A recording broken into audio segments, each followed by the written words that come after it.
Hi, welcome to Music for the Soul podcast, where we talk honestly about difficult things. This is a place where music, hope, and healing come together. I'm Becky Nordquist. And I'm Steve Seiler. Today we have with us Sam and Becca Mizell. When I think of Sam, the first word that comes to mind is dynamic. Sam is a whirlwind, a super duper talent, award-winning composer. He's won a bunch of awards, 7 number one songs, Billboard Christian Songwriter of the Year, 2 Dove Awards, on and on, just a super talent. And Becca has just one of those gifts that in your less charitable moments, you feel envious. She just has such a glorious voice and has written and performed on the world stage with many well-known artists and writers and musicians. So we are delighted to have them both with us. Welcome, guys. Thank you very much. Thank you for having us. Well, it's great to have you. And you forgot something, Steve, the most important part of Becca's bio. Okay, what is that? She's from Michigan. Well, there is not much more important. I mean, come on. We've got the Lions. I immediately thought, I wonder which part, is she in the mitten or is she in the upper? I actually know enough about Michigan to ask that now. Yeah, over on the other side of the mitten. So in Grand Rapids. Are you from Grand Rapids too? I am like 15 minutes north of Grand Rapids. What part of the Grand Rapids area did you come from? I was over like by the East Belt line. So by the Meyer, Yeah, I don't know if you're still there or not, but yes. Okay. My backyard. That's crazy. I think it's funny that you go, yeah, I lived over by the Meyer, and you know where that is. Not, skip the glove. It's like, oh yeah, I live over by the Meyer at the East Belt line. There's only one of those Myers, right? That's a really rare thing. Well, but see, I mean, Meyer is iconic to Michigan. Most people don't understand. There's no place like it. And it's the goofiest spelling on the face of the earth, if I do say so. I have been to Yesterdog. Oh, Yesterdog. I can say that at this point. Yes, if you're ever in East Grand Rapids, Yesterdog is a great place. Oh man, we have so much that we should probably talk about at another time, but we have to cover the Michigan base, and you're a PK, so there's that too. Yes. We have that in common too. What fun that is. What fun. You're my sister from another mister. I just have a feeling, and I just have to say I'm so excited to share more of you guys with our listeners because your music is amazing. And Becca, I'm a tad on the picky side when it comes to female vocalists, but you are way, way, way at the top. I mean, I just could listen to you for hours. And your music, you guys are just, we'll talk about your music in a bit. See, I'm so excited. This is what happens when I get excited. So I'm from the deep South. I'm from Alabama. And what's funny is she says Pontiac, and I would say Pontiac. Right. So it's like when she goes to Michigan and sees some of her old friends, she sounds Southern to them. Sure. But being around her, I sound Northern to my Southern friends. Absolutely. So I have to ask, how did you guys meet? If you're from the South and she's from the North, I mean, I got to commend you. You're hanging out with a Yankee here. Well, Steve is going to relate to the story and I'll let her tell it. But I don't know how Steve will probably understand the gravity of how crazy this is. But so her dad left his church, not on any bad terms, but just decided that, he wanted to do something else. So he decided he was going to go to mortuary school because like her dad is he's like 6'4", big bear. He's like the counselor of the century. So I looked out as far as father-in-law. He's such an awesome, you just see him and you start crying because you want to tell him all of your darkest secrets. He's just that. So he decided he wanted to go to mortuary school. So I think there's a mortuary school in Gallatin. Mm-hmm. They have family in Lexington, Tennessee. So they decided to move from Mexico, Michigan. Decided to move from Mexico to, no, I'm just kidding. From Michigan to Nashville. And so obviously, Becca's talented and her mom is she's like a firecracker, go-getter, extrovert, never met a stranger. And so Becca's super introverted, right? So her mom starts trying to find ways, okay, how can I introduce her to people and stuff? She picks up the phone book, and this one, they still had phone books, picks up the phone book, finds the sound kitchen in the yellow pages and calls the sound kitchen and goes, do you guys know any Christian producers that I can introduce my daughter to? Now, just so happened, a person that I knew was working the front desk at the sound kitchen for extra money and was only there for like 3 weeks, but gave Gwen, my mother-in-law, my number. And I mean, My mom called me. yeah, her mom called me. I didn't know my mom was doing this. This was 20 years ago, and I was 19 or just had turned 20. And moms think their kids are wonderful and can do cartwheels and everything. So she didn't tell me she was doing this, but she actually found Sam. Yes. So, And they, first of all, they didn't have any money. So that's always the, Great. hey, we want you to listen to our kid and she's amazing. We don't have anything to pay you. You know what I mean? Which is typical. So you call the biggest studio in the world not to have any money. So I was like, I appreciate you guys, thank you so much. And I was busy trying to write and do my own thing. And I told him, I said, well, I appreciate you, thanks. But at this point I can't take on another artist or whatever. And she said, okay. So 2 weeks later, she calls me again and she goes, I just really feel like God has led us to you. And I don't know why, but we just really, can I just send you a tape? Can I send you a cassette tape? And I was like, sure. And my exact words were, for fear of missing out on the greatest thing in my life, send me a tape. He said, okay. So about a week later, I get a thing in the mail with a tape and a letter and a picture. And I took out the tape and saw the picture. I immediately called my friend Scott and I said, I have found the girl I'm going to marry. Right there on the spot, no doubt about it. well, I didn't know my mom had done this, and she handed me the phone. And yeah, because I called him. Yeah, as soon as he got the tape and the picture and the letter that she sent without me knowing, she says, here's the phone. And I'm like, who is it? She's like, just talk to him. So it was Sam. And he's like, hey, you gonna meet for dinner? So we met for dinner with my mom. And then I didn't see him for a couple weeks. And then he called me and wanted to work on some stuff. And we got engaged in 2.5 months and then married 2.5 months after that. So What took you so long? I know. Hey, when you know, you know. I mean, you Yeah. just know, right? Well, Yeah. what's weird is, so in the brief time that we dated, I brought her to the church that I was working at because I was playing piano on Sundays and Sunday evenings and stuff. And the first day I brought her to church, we walk in and I'm getting ready to go up on stage. And the pastor goes, first of all, let me say, in the packet that Gwen had sent me, she said, since you're from the South, I would have sent a gallon of sweet tea. But she said, please accept this Green Orbit's gum. Okay. Yeah, So she took a pack of Green Orbit's gum. Okay. she grew up in the South, so she's real Yeah, she's all Southern. about hospitality and just little Southern woman. So Yeah. So I walk in, I'm about to go up on in the sanctuary, and the pastor goes, folks, today I was going to talk about Noah or something like that. And he goes, but today God has really laid on my heart how I need to talk about how God brings people together for marriage. And at that moment, the bass player out of his pocket pulls out a pack of Green Orbit's gum. And he goes, hey man, you want a piece? And I was like, dude, okay, God, like that's like, I get it. You know what I mean? I get it. And what's even crazier is my mom passed away March 2nd, 1984. Becca's birthday is March 2nd, 1984. Wow. So, it's kind of like the Lord taketh away, but he also giveth. So wow. yeah, at that point, I was like, well, all right, Lord, I guess we're going to get married. You know what I hear in that story is the Lord saying, I'm going to have to make this abundantly clear. I got to come at this in a lot of different directions so this boy gets my word here. Yeah, some people get a burning bush. You got Green Orbit's gum. I know.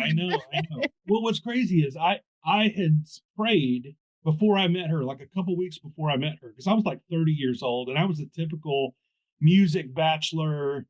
Like I didn't have, I dated kind of on and off a little bit here and there, but I was so surrounded by the music scene that it's like it's just hard to find people in that, because everybody's You were busy in the studio being a genius, dude. well.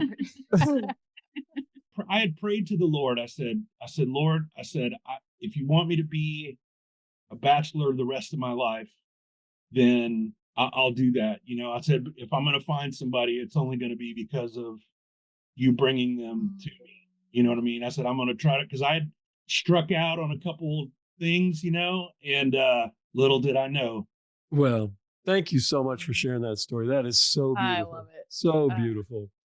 Well, Sam, do you remember what you used to call our songwriting, our co-writing sessions? It is the hour of power. Oh, I love it. I love it. I love it. Yes, indeed. I was thinking about one of our songs that got recorded. Do you remember which of our recordings, and we didn't plan this for sure when we wrote the song, but which of our recordings ends with somebody saying, let's go get something to eat? Oh, yeah. I was about to say Vanessa Carlton. It was Vestal Goodman and Bob Carlisle. Bob Carlisle. Yes. Yeah, we got that record and it sounds great. And they get to the end, it's like, and he says, let's go get something to eat. And she goes, yeah, let's go eat. And I'm like, really? Random. How random. Because the song was called My Testimony. It was a pretty serious piece. It wasn't really a jokey kind of piece. So whatever. I love that song. I could sing the whole thing right now. That's one of my favorites. All of the songs we've written are actually, me and Becca listened to the Kathy Tricoli thing that we did with Ty Lacey. We listened to that today. Right. And I was like, how random is that? That's the only time I've ever seen him or it written with him. And we get in the room and the Lord blesses. Absolutely. I recently sang one of our songs that has never been recorded by an artist, Speak Life. The pastor at our church wanted me to sing something to go with the sermon topic, and our song just happened to fit perfectly. And I sang that and got a wonderful response when I played it at the church. And I play at the church a lot, so it's kind of uncommon for people to go all over any one particular song. But I thought, you know what? Songs have life, man. And it doesn't matter if they've made the hit parade or not. You can pull out a song from years ago and have it really resonate with people. Yes. It's weird. That season of life for me was such a strange and sweet time because I met a lot of my heroes, and like I was kind of like I always feel like I'm kind of the tween because like you got the guys who were established and I was the tween kid who was trying to do all the Christina Aguilera demos for the old guy. And then you got this new batch that are coming in. So I was kind of like in the middle. So it was so wonderful to be able to, write with guys who actually cared about the craft. People don't care about the craft like they used to. And I was very lucky to be mentored by Steve and Purrier, Dwight Lyles and Scotty and just a lot of those guys. I think that was a really sweet time when records actually sold and yes, you could actually make a living off of a B-side on a publishing deal. Yeah, we were blessed to be doing music in those days in the Christian music industry. It was a sweet time. That's a good way of putting it. Well, speaking of craft, we recently had Mandy Pinto on the podcast, and she was throwing some roses at you and saying that you really know how to make a vocalist shine and that she respects your craft. So I just want to know, what would you say is the difference between producing for Becca and yourself and producing for somebody else? Well, I can honestly say from the bottom of my heart, if I have made anybody sound good, it's definitely, I don't know, I would go far as to say accidental, but I would say I've always respected like the engineers of our day that know how to get a good vocal sound or know how to get that. And I've basically been the guy who just threw up a microphone and just whatever happened. I saw a Grammy panel one time where it was Jermaine Dupri and the lady that wrote Strawberry Wine. Mm. So they asked the question, how many songs do you write in a year? And she said, well, I probably write 12 songs a year because I just pour over the lyric, and and Jermaine was like, I'll probably write 3,000 songs a year. I'm not feeling it in 20 minutes. I just throw it in the trash. And everybody was like, man, I'd love to have your trash can. You know what I mean? But I think that is probably it more than anything. If there's a feeling involved and I can feel it, then I go with that.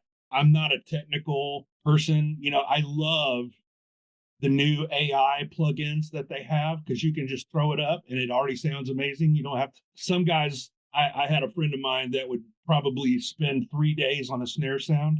I'm not that guy. Yeah, I've met that guy. Yeah. I think too, it's like I have worked with enough people who can't sing that working with people who can't sing is the starter kit to working with people who can sing. And being in the music business, for whatever reason, the way that I structured my publishing deals, I had to produce a lot of stuff outside to keep the lights on. So anybody that wanted to do a record, I was pretty much doing records. And I've definitely worked with some people who could, Mandy's, she could sing, and that made it easy, because you can have her come and sing something and she sings it and it sounds great, and go with it. Slap a little auto tune on it, throw a little EQ on it, and you're good to go. But yeah, I've definitely worked with some who can't, that you just go, well, I got to turn it in. I have spent 3 weeks working on this, and that's the best it's going to get. So that would be my answer. And I know that's kind of long and drawn out. Yeah. I'm definitely more in the studio, way more of an inspiration as opposed to perspiration. When you say you got to feel it. Yeah. And I've heard other people say similar things, that there is a moment where you go, okay, this is working. Don't overthink it. It's happening. Catching that magic, that lightning in a bottle, and realizing that that's what's happening is part of a producer's job, because you can overthink stuff. Totally. And I've had more times that, like, I've written something and done the work tape, and people like the work tape more than they like what I spent a lot of time trying to do the actual track and all that kind of stuff. Sure. Like Becca's version of King of the World has a lot more raw grit on it than, Natalie's is very polished, which very thankful she cut the song, but it's the grit of the moment to me that made it what it was. So when did you guys start writing and recording together? We were married a couple years before we really started writing together. So Sam was writing like 2 a days. He was in demand. He still is in demand, but he was the 10 to 2 and then the 2 to 6. And then he was working on custom records after that. And up until the time we started writing, I was singing for other people's records or demos or just random things around Nashville. But yeah, so 2006, I'd say. Yeah, back then, it would be really wonderful for us when Point of Grace would decide to do a record, because everybody wanted Becca to sing their demos. It almost backfired, though, because Point of Grace would like her voice on the song, and they would go, well, we want to hear somebody crappy so we can hear the song. You know what I mean? Because she could sell a crappy song. I think Sam just knows how to use auto-tune. He can make it sound okay. That's what it was. Oh, you're being humble. Stop. Oh, I think you could wonders. It really does. It does. I could absolutely testify to the truth of that statement. I think she could sing the phone book. If you still had phone books, she would make you want to buy one. Yes. You're too kind. So how would you guys describe the style of the music that you do? I would say, Sam can do anything. Like we write for a company now, and he scores for a company. And any genre they need, he can pull off. But as far as like what we write together, we've written for other artists, in the contemporary Christian genre. But I feel like, how would you describe it? Because sometimes it has folk elements to it. Sometimes, it's got Sam's, I don't know, what are you, part 1% Senegal or something? So you got that groove thing, your DNA test. He's like, what is it? Yeah, Senegal and it's Congolese and like whatever. And he's like got that blue-eyed soul, So Yeah, but I would say that this is a weird thing. Like when we write for our stuff, Becca has way much more of a presence in the ache of it. Mm. I would say that. So somewhere we're kind of like rhythmic, epic ache, something like that. Because there's a lot of elements of, you could say it's kind of Americana, Mhm. you know, Mhm. I hear that.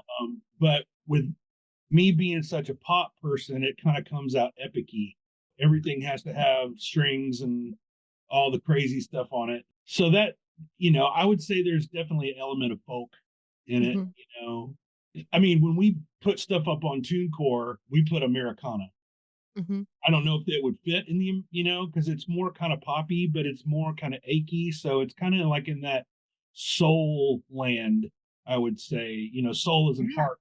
And we kind of have come to a place where, as far as our music is concerned, we know that the lyrics in the songs that we write usually aren't going to be mainstreamy, because we talk more about hard subjects, sin and death. And that comes from, Becca has she's a thinker, and she gets on an idea and will, she's the 12 song a year person. So she aches over the lyrics. I'm just there just to kind of, hey, let's get it going. You know what I mean? So Let's get a groovy Congolese beat going with I this. know, he's good at that. He really is. It's a gift. Yes, he is. Yeah. Our ministry is, as you know, is about dealing with difficult issues. So that direction of your lyric writing really resonates with me and with us. And one of the songs that I saw on your YouTube channel, "Like You Never Left," Mhm. dealing with loss so poignantly. What inspired that song? my mom's dad. Mm. And my dad actually passed away this last year, and there was a lot of things that I didn't even know how to grieve. So it's weird. Like I tend to, I'd like to say that I was an emotional person, but I think I kind of, those real raw emotions I kind of hold back. So I don't, my style isn't to write a lot of the bleeding heart songs, Right. but that one was kind of one where there was a melody we had started, and we just kind of went down that road. It was very healing. We've actually sang it at a few people's funerals. Mhm. Yeah, sometimes we can't even get through the song. Well, I'm so sorry for your losses. I have to Yes. say that this song is just powerful. I can't think of the exact lyric that's hit me. I mean, I can't listen to it without just falling apart because it hits me in very personal places. That there's like a lyric in there where it's like you stopped in the middle of a conversation. Mhm. And I just was like, yeah. And I'm sorry, I'm not doing the lyric justice, but there's another part where it's like you haven't finished reading the chapter or something like that. And I'm like, that is just 100% what it feels like. Both of my parents are gone, and I have a picture of my mom. And so the first time I heard the song, my mom's picture sits in my kitchen windowsill because one of the things I did when she left us just a teeny bit of money, because pastor's family, we don't have much, Yeah. but I bought this sink, this because she loved to cook. So I bought a hand hammered copper sink in her memory. So her picture sits right there. And the first time I was listening to your song, I was looking at her picture and I was like, oh man. And yet the hope there that one day it's going to be like you never left. I mean, the hope is there. I mean, honestly, it's my prayer. I literally prayed this over the song that so many people need that song in their lives. They need to hear that hope that's there. And there's another really popular song that has played a lot on the radio stations. And I'm like, this needs to be at that level. This song it's just so good because it aches with you and your voice it's comforting and yet it's raw. It's incredible. And so thank you for sharing that deep place with us and Absolutely. encouraging, very encouraging as I listen to that and reminded of truth too. But I have to say, there's another song that I really, really love. And I call it my injection in the fanny in the morning song. It's the, Yes. it's the Jesus song because, when you need the injection of like, okay, stop feeling sorry for yourself. It's time to get up to bed and get out of bed and get moving and embrace the truth and get going. That's my injection song. So now everybody's going to have to go look up. I call it the Jesus song. Is that the formal? Yeah, I don't even Jesus know what the song. real, Yeah, Jesus I don't song. even know what the real title is, but Yeah. it's so simple because then you find yourself singing it all day long too. So it carries you through the day. So if you need a good morning injection song. So I got to know, where did that come from? Sam was writing upstairs with Sidewalk Prophets, which have you heard of them? I'm sure you have. Oh man, yeah. Sidewalk Prophets, woohoo! And I just fiddling with some ideas downstairs, and I wrote that while he was in his writing session upstairs. So it's the Sidewalk Prophet writing time inspired song that I was love it. Sometimes when he would write, I would try to get some ideas so that if he was still feeling inspired, we could do it together at the end of the day. Because I got to catch him when I can catch him, because he's a busy dude, I was going to say, do you have to sign up for your own co-write times? I do. I do. He flakes out on me the most out of anybody, though. Oh, dude. That's not true. Yes, it is. You're like, No. oh, I gotta do this. That's dangerous, man. That's danger territory. No, I stopped. With exception of maybe one or two people, we don't really do any co-writing outside anymore. We've got a thing, and back a long time ago, it was the thing to write with everybody you can to try to get cuts, to try to, keep your career going. And what I found was that I couldn't get to the meat with a lot of people I would write with. Especially if you're trying to write with an artist, they don't have anything to say. You reminded me of the time that I got with a young artist, and I said, "What's the Lord been laying on your heart? What do you want to share with your audience? What do you want to write about today?" And he said, "I don't care, just so long as it's cool." And I thought, maybe it's time for me to stop doing this. Yes. Yeah, I've had that. Man, I've started keeping a log of all the crazy things that people have told me through the years that I just could not believe. The gall and the audacity of how serious people take themselves. Yeah, so we write. I write everything with her, and every once in a while we'll bring in a third person, depending on what the style is. And then also a lot of times now the game is, it's like you write this song that you love and you really believe in, and you show the artist, and then they want to take 30, 40, 50% of it and write 2 lines in the bridge. And I've had my fill of that. I mean, so far the Lord has allowed us to keep going. I don't know about tomorrow, but so far it's we're still going. And I kind of got to a place where I only want to write if it's enjoyable, if it means something, because getting back into the rat race, that's just a losing battle. I sometimes I'll talk with other musicians, and it's like, do you remember why we started doing this? We started doing this because we loved it. And the business will just take that and, smash it if you let it. And so that idea of, I'm doing this because I love it, and bringing that passion to what you write and being able to say no to things that don't encourage that. Yeah, no doubt about it. And it took me a long time to realize that, and this is a weird thing to say, because I don't mean this in a bad way, but it took me a long time to realize that people weren't my friends. Like people that said they were my friends, or people that were in the business of it, that they weren't really my friends. And so you would play them something unfinished, thinking that you trusted them, or you would play, or that just that whole journey of, I don't begrudge them, but it just took me a long time to realize, oh, okay, this really is a business, because I don't ever look at it as a business. And there are certain people, it takes a while to learn this, but there are certain people who are safe, and there are others who are not. And you need to discern that when you're sharing. Yep. We got all serious all of a sudden, so I have to ask you about your cows now. It's funny. Sam, when I first met him, I don't think he had ever had an animal by himself. You know, he didn't have a dog or anything. And I always grew up with dogs and I love them. And we have 6 dogs right now that all needed homes and they all stink and they're all dirty, but they're really sweet, you know. They're like special needs, you know. And so I feel like God brought them to us at different times.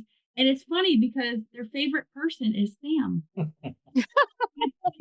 You know the shirts where it says, dad with the dog he said he didn't want, and then it's like on his shoulders, like giving it shoulder rides and stuff.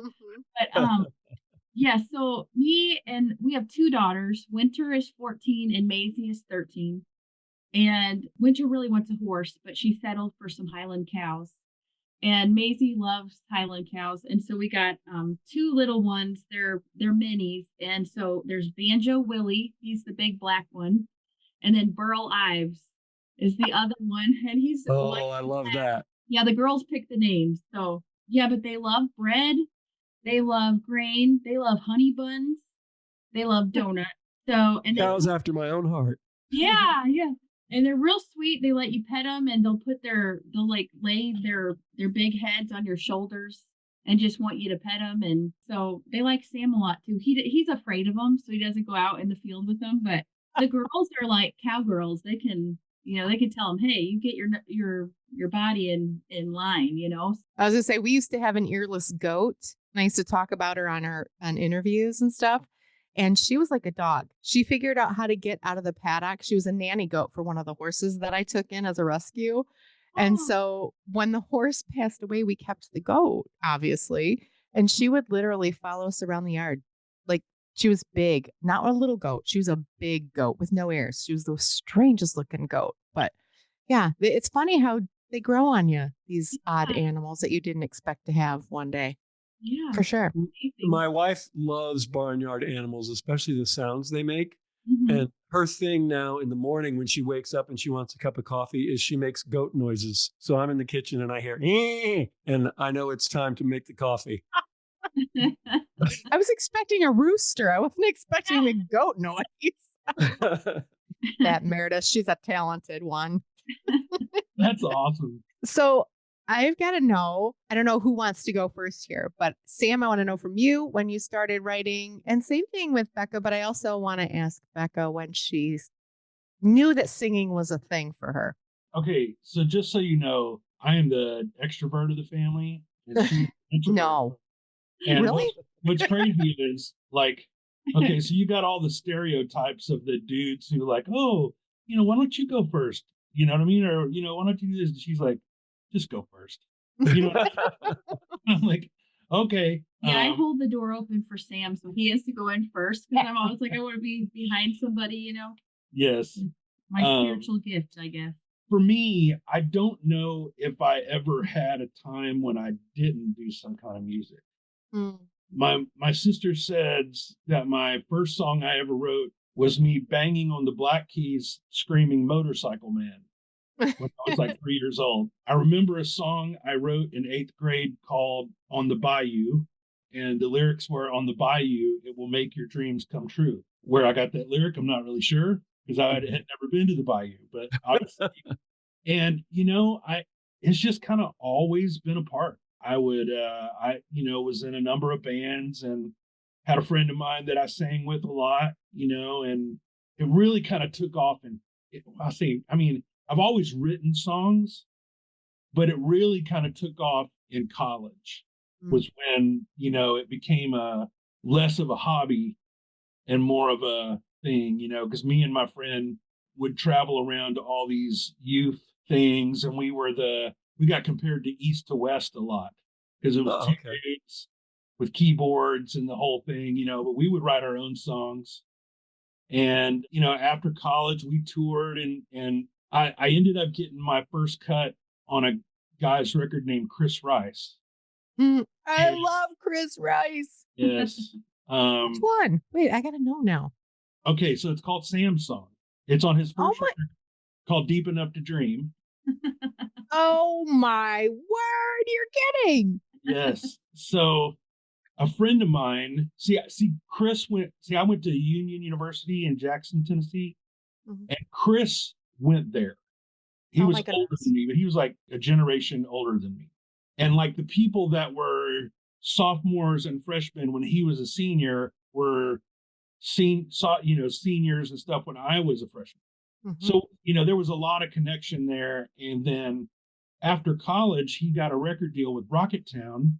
Mhm. And my friend, he was looking for one more song on his record because he writes everything Mhm. completely 100%. And we went over to my friend Sheila's house and we all sat around and we're just playing songs. And I played this song that I'd written in college. I didn't think anything about it whatsoever. And Sheila told Chris, hey, you need to put that song on your record. So Chris called me out of nowhere. I was over at a friend's house. He tracked me down at a friend's house and said, hey, I want to, record that song and put it on my record. I was like, okay. I didn't know anything about publishing or anything, and so that led me to BMG because Joe Shell was Chris's publisher. He Mm. was published for BMG, and yeah, that deal was kind of crazy. I should have asked for more money, but I didn't. But that kicked it off. Well, that kicked it off, and that was the start. And then I got an accidental cut on on a Martins record. Joe was putting a sampler to send to Phil at Spring Hill Records or whatever it was at the time, and put my song on there instead of one of his other writers. And he emailed him back and said, "Hey, we want that song." So they ended up cutting the song, and then Joe was like, "Okay, I think we got something here. Let's kind of make it more formal and that kind of thing. Mm. But every step of the way, I can honestly say, I mean, even today, I know people say stuff to try to appear spiritual, or they'll say stuff to go, like to give you the awe moment or whatever. But I can honestly say, for everything that I have tried to make happen, it never happened. Mm. But everything that I didn't try, God intervened in some crazy way, that I go, okay, thanks, God. But it kind of makes me feel like it keeps me at a place where I, even today, like we recently got some songs on a Netflix show. And I mean, you do what you can, but you don't know. You put it out in the ether and, the Yes. powers that be, But if I had, tried to break down, I mean, I've been that guy. I've tried to break down all the doors. I've tried to make the relationships. I've tried to do all that. And I could not make it work, So I can honestly say that if I have ever gotten a cut, I feel like I did my part. I showed up. I tried There to it is. I put in the work. I did work on my craft. I knew that that was important, but beyond that, God has definitely, he's definitely denied me. Like I say that the music business has like a 98% rejection rate. So if you don't have a thick skin going into it, you might as well hang it up. But, I mean, really, honestly, it's like, God moved the pieces and moved the river where he wanted it to go. And, for as many times as I've been faithful to my craft, as many times as I've tried to make it happen, but every time I've tried to make it happen, it never really worked. It was always the path that God led me on, So cheers to the Lord. I guess my story is a little bit different. My dad's a pastor, and I remember when I was little, I don't ever remember wanting to get up on the table and singing. I wanted to get on the table and give a sermon and Oh, a message, And in the Lutheran church, we don't have women pastors like in Missouri Synod, which is the synod we're in. Elka, that's the more liberal, and they do, but Missouri Synod doesn't. And so I don't know. I always hoped to be a pastor. I'm not a great speaker, but I just felt like I wanted to tell people about Jesus. And so when I was 8, I got the part of Mary in a Christmas play. And I didn't know that there was a singing part to it, but I had to sing a couple of like solos. And it was just a very weird response from the people. Like people were crying and saying that they felt like it was anointed. And music it really wasn't something I thought about. And I feel like God more gave me, if he has given me any talent, I feel like he's given me that as a vehicle to help people see a message. Because I feel like when I write songs, most of the time I feel like I get done with it and it's something that I'm trying to express to God, or I feel like he's saying to me. And I'm so thankful if it helps other people. But I'll look down like the road back at the songs and wow, God, you gave this to me 5 years early. And I really need that right now. And Yes. so that's just been blessing because I don't see myself as a performer. I'm very thankful that he has given me opportunities in music to sing. I love to sing, but I don't see myself as a singer. Like I feel like I sing to convey the things that I write. And so, I'm not able to be a pastor, but I feel like in writing, sometimes you're able to say things in a 3.5 minute song, that your pastor says in 30. It won't surprise you to learn that I feel like what you do has more enduring impact than a sermon. Oh, well, thank you. Because when you marry a message with a melody, you have stick-to-itiveness. It's just the way the brain works. Yeah. So I always say pastors should sing everything if they really want people to remember it. Yeah. So you're taking the power of song and marrying it to a message that's important to you, and it may not be official pastoring, but it certainly is a form of sharing the gospel, and in that sense, it is. Well, praise God for that, because he gets all the glory. If anything is ever, if it ever reaches anyone or they get anything out of it, Sure. I know it's him. So.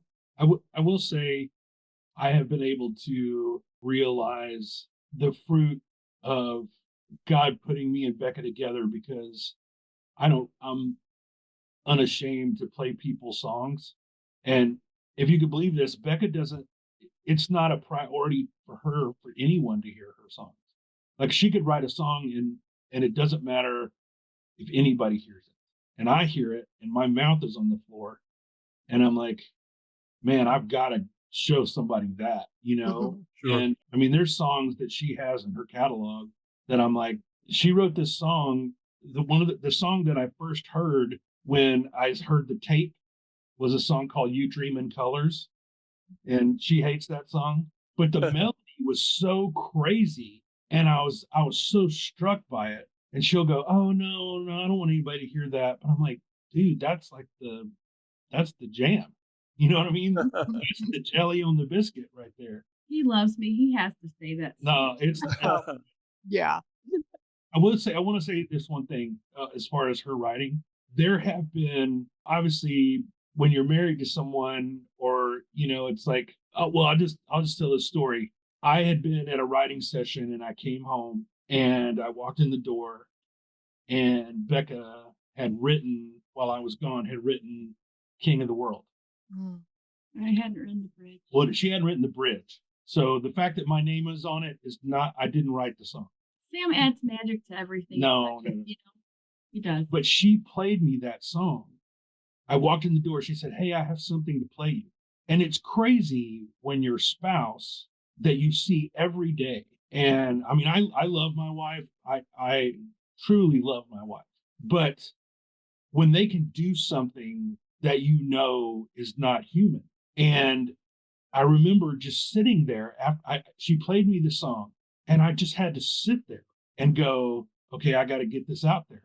You know what I mean? She's like, "Can you help me finish it?" I'm like, "You don't need my help to finish that." You know what I mean? But yeah, there's been some moments like that in our journey together where she'll be on an idea and she'll play it for me, and I'll just be like, "Dude, that's cool.